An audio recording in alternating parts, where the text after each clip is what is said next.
Yo guys, what is up? Welcome back to another video, and today I'm going to bring you guys my Money in the Bank 2017 review. So yeah guys, let's get into it.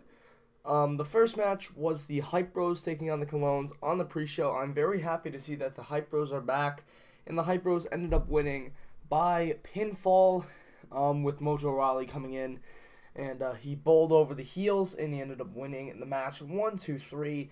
And I'm actually very happy that they're back together. I feel that it's very good for them to be back together, and I feel that they're going to be a legitimate threat going into the summer part of 2017 for the SmackDown Tag Team Division. Next match is going to be the women's Money in the Bank ladder match, and the winner of this match was Carmella. So basically what happened was everybody was out of the ring after Charlotte did it. By the way, a very good moonsault. She's very good at doing that. Basically, Becky Lynch was going up the ladder, and James Ellsworthless saw that Becky was going up the ladder, so he came into the ring and he tipped over the ladder. Becky went outside the ring, and then as Ellsworth was trying to help Carmella, he came up with a little idea and basically climbed the ladder himself, got the briefcase, and handed it down to Carmella, and that counted as a win. I'm going to go on a little bit rant about this. I really did not like this. I felt that it was, not needed. I thought that a woman should climb the ladder and grab the briefcase, not a man, and then throw it down to the woman. I just really do not think that that was a great way to end off the first women's Money in the Bank match. I really did not think that was a great way to end it. If Carmella was going to win, I would have had her climb up the ladder and grab the briefcase instead of Ellsworth grabbing it and then handing it down to her. I just really thought that it was one of the worst ways to end such a historic match in WWE history. This is the first ever women's Money in the Bank match, and WWE absolutely blew the chance for maybe like a Tamina to get the briefcase, or a Becky Lynch. I actually did not think that Tamina was going to get it. And I was very clear on my live stream last night, by the way, 1,500 views. Thank you guys so much, by the way, for the support. Really appreciate it. But basically, guys, on my live stream last night, I said that Becky Lynch, I really wanted her to win. I really thought she was going to win, but people were telling me, oh yeah, it's gonna be Carmella, it's confirmed. And, I would have been fine with Carmella winning if she climbed up the ladder, not Ellsworth giving her the briefcase. I just felt that it was a very cheap way to end such a historic match, in the women's division. And I just really don't think this gives the women enough exposure for the Money in the Bank ladder match. I really do not think that it was the best way to end it. It was one of the worst ways to end it. And, this match just, it was a decent match. There were some pretty good spots. But, honestly, I just thought that Carmella was going to climb the ladder and not Ellsworth climbing the ladder. Hopefully they do address this on SmackDown Live. They did say they were going to.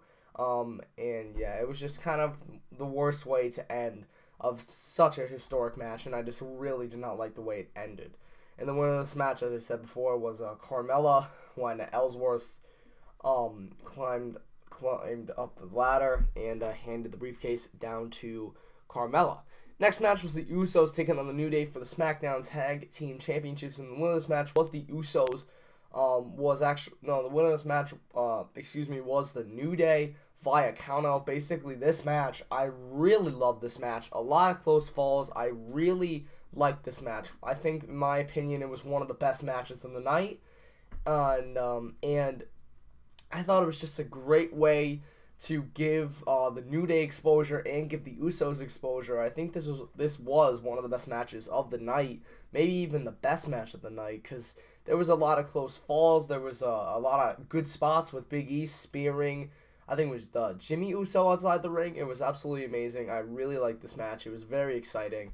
And as I said before, the New Day wins via countout, but the Usos still retain their tag team championships. Next match was Naomi taking on Lana for the SmackDown Women's Championship. And I really did not like this. I thought that Lana did not deserve to be in this match. I would have rather had Charlotte Flair be in this match, or I would have had Becky Lynch or maybe even Tamina get a title shot. But I just did not like that Lana was a part of this match out of everything. And I just really did not like the fact that Lana was in here. She did not wrestle good. It wasn't a good match. I really do not think it was a good match again. Naomi is a great performer. I really do like her as a face. But Lana, I just don't think she belonged to this match. I really don't think she did. I think that maybe even Maria could have been in this match. Maria Kanellis. I really think that she could have been in this match. Like what I would have done, right? I would have had Maria attack Lana backstage, and then Maria gets replaced, and then Naomi retains SmackDown Women's Championship. But still, you're kind of setting up a very good storyline, heel versus face, with Maria Kanellis and Naomi. And I thought that would have been the best way to go for WWE instead of putting a rookie wrestler into this match. Why not get a veteran in this match who could really put on a good match with someone like Naomi, who has great athleticism and is a real threat in the SmackDown Women's Division. But the winner of this match was Naomi, and just was not a good match. Carmella came out toward the end, and she had the Money in the Bank briefcase. We all thought she was going to cash in. There was a near fall, and then Carmella's music hit, but she stood at ringside as Naomi tapped out Lana. I think it was a cross armbar. And the winner of this match was Naomi by pinfall. Carmella did not cash in her Money in the Bank briefcase. Then Mike and Maria Kanellis arrive in WWE. I really thought they were going to go to NXT, but they end up arriving, and I really do not like the way they arrived with the Power of Love. I really did not like that. It just wasn't a good way to kind of, debut these people. I mean, Maria is a veteran in the WWE. She was in there before, and she was probably one of the best women's wrestlers. When the women's division was bad, she was one of the veterans who really kind of helped the women's division, and, that it was very good. I really did not like the way they debuted, though. The Power of Love, it's just a bad gimmick. And, but this is actually going to be really good for the SmackDown men's division and the SmackDown women's division, because Maria is a veteran. She wrestled in WWE and she wrestled in TNA, as far as I know of. So Maria will do very good for the women's division. She will definitely bolster it. Maybe get in a feud with Naomi, as I said before. And Mike Bennett will definitely bolster the men's division. He has been in TNA for the longest time, and I truly think that Mike Bennett will definitely help the SmackDown men's division. And I think that he will be a legitimate threat, maybe a future United States champion. But yeah, just not a good way to debut these guys. I really do not think that. This couple, I should say. It's so bad to say it, but I just thought it was not the best way to debut these guys here in SmackDown Live. These people, I just don't think it was the best way to debut them. I would have booked Maria in the SmackDown Women's Championship match, and I would have Lana start to chase the championship, kind of be a babyface maybe or something, because she did get good reaction on SmackDown last week, so she could have been a babyface, and then she could have been chasing after the championship, and then have Maria be a heel going against the face Naomi, and that's what I would have booked. But you know what, it's fine. Even though I did not like the way Mike and Maria debuted, but that's just how the cookie crumbles here. Next match was Jinder Mahal taking on Randy Orton for the WWE Championship, and I did not like this, and the reason why, well, no, the match was decent in itself. I loved Orton. We kind of saw heel Orton as he was taking out the Sings. I really liked that RKO spot at the end when he RKO'd one of the Singh brothers through the table, through the announce table. I really did like that spot. I thought we were maybe going to get a ladder breaking or something in the Money in the Bank ladder match, but we did not. We did get one extreme moment, though, which I really did like, and I did not like where they put this match, though. I thought they were going to put this match at the main event, but no, they put Money in the Bank at the main event, so, it was kind of, there was really kind of some logic missing in Money in the Bank. Just in general, there was logic just missing. And I really thought that I would have booked Money in the Bank, have the WWE Championship go on last, and then what I would have had done, I would have put the Money in the Bank match, the men's match, I would have put it after the SmackDown Women's Championship match. I would not have Maria and Mike I would not have them debut tonight. I mean, last night I would have had them debut on SmackDown on Tuesday, and I would have had Breezango go on second to last, kind of get them some exposure, or at least, make them the first match and then move the SmackDown women's Money in the Bank match, move that a little bit further, so that the women, once the crowd is hot, because, that'd be pretty good, if get the crowd hot and then have the women come out. I think that'd be great logic, but I don't know why they did not put the WWE Championship match on last, but anyway, the winner's match was Jinder Mahal by pinfall, and this match was decent. Not taking anything away from it. This match was it was decent, man. I loved how Orton took out the Singh brothers. It was awesome. I really like him though as a heel. So basically, toward the end of the match, what happened was, the Singh brothers got thrown out because they put Jinder Mahal's foot on the bottom rope to kind of save Jinder Mahal like they did at Backlash. And then basically, the one Singh brother whispered in the other Singh's ear to do something. So basically, they went over to Bob Orton, which, by the way, is Randy Orton's father. And he basically went over to him and he started grabbing him. He grabbed him by the neck. And then Orton flipped out. He went outside the ring. He threw both Singh brothers, one at a time, into the ring post. He did a spot that he did at Backlash with one of the Singh brothers throwing them over the announce table, and then Orton gave the other Singh brother a RKO on the announce table, and I thought that was a really good spot. And then Orton came back in the ring. There was a left knee injury that was kind of nagging him. He did sell pretty good, the left knee injury. So he came back in the ring. Jinder Mahal, I think Orton was trying to go for the RKO or something. But Jinder Mahal kicked the left leg that was injured, and he gave him the Cobra Clutch Slam, 1, 2, 3, and Jinder Mahal retains his WWE title. Next match was Breezango taking on the Ascension, and I really thought that, it'd be giving, this match was, not the best match. It was a filler match, which I really do not like filler matches on pay-per-views.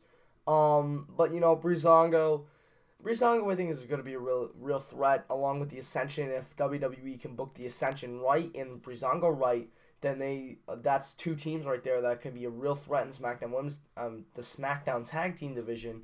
And, they could possibly be tag team champions. Both of these teams, they have a lot of skill. They have a lot of charisma.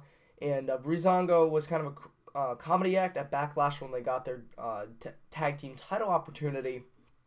And the Ascension basically came back, I think. Which, not going to lie, the Ascension was really good in NXT. So I hope they can be really good in WWE themselves. I really think that they will get a big push.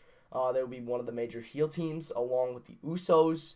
American Alpha might come back as well. I heard some rumors were saying that apparently they were going to go over to Raw, American Alpha, and then they were going to be with Kurt Angle. So that will be a pretty interesting, kind of angle, no pun intended, for American Alpha. But the winner's match was Breezango by pinfall. Again, filler match. I really do not like filler matches, guys. On pay-per-views, but yeah, Breezango wins by pinfall. Men's Money in the Bank ladder match. So the match started out, basically everybody made their entrance. So when Nakamura was making his entrance, basically Baron Corbin came out and attacked Shinsuke Nakamura. And basically Nakamura was taking on the match for a little bit. Until the end of the match. There was a lot of good spots, though. I really liked Sami Zayn in this match. I really thought he was going to win it. He had a couple chances to win it. He did some great spots, though, not going to lie. There were some great spots in this match, like AJ Styles with the attitude adjustment to Kevin Owens off a ladder, or onto a ladder. Kevin Owens went. Great sunset flip powerbomb by, who's it called? Great sunset flip powerbomb by Sami Zayn off the ladder to Dolph Ziggler. That was probably the spot of the match, in my opinion. There were some good spots in this match, though. I kind of did like this match. Then toward the end of the match, basically Corbin was getting ready to climb up the ladder. I really thought Rusev was going to come out, But then Nakamura came out. He was holding his shoulder. He came out and he just absolutely decimated everybody. Kinshasa to Owens. Kinshasa to Baron Corbin. Kinshasa to Styles. Kinshasa to Ziggler. And then Kinshasa to Zayn. Well, actually, no. He didn't give one to AJ Styles. AJ Styles blocked it. And basically, they had a great stare down, though. They had a great stare down. Toward the end of the match, they moved the ladder out of the way, and they started fighting each other. And this could set up a storyline, Nakamura versus AJ Styles. I would not hate that. But anyway, back into it, basically. The winner's match was Baron Corbin. I think Corbin pushed Styles and Nakamura off the ladder as they were starting to climb up. And, well, actually, and basically, there was a great spot, though. I thought it was a botched landing, though, by AJ Styles. Basically, he was gripping the Money in the Bank briefcase. He was trying to get it off. And then Dolph Ziggler came in. He moved the ladder. And then AJ Styles fell off. I thought it was a botch, but it turns out it wasn't. So, great spot there. And the winner's match was Baron Corbin. He grabbed the briefcase. And I think this would be really good for Baron Corbin. Hopefully he will cash it in. Maybe at SummerSlam he could cash it in. Maybe he'll do with Seth Rollins at WrestleMania. I think that would be a great spot for Corbin. Make him a top superstar by cashing in at WrestleMania. But we will have to see. Anyway, guys, hope you have enjoyed this Money in the Bank review. I'm sorry this is now at 16 minutes. Sorry about that, guys. But anyway, hope you guys have enjoyed this Money in the Bank review. Thank you so much for listening. And yeah, see you guys later. Peace.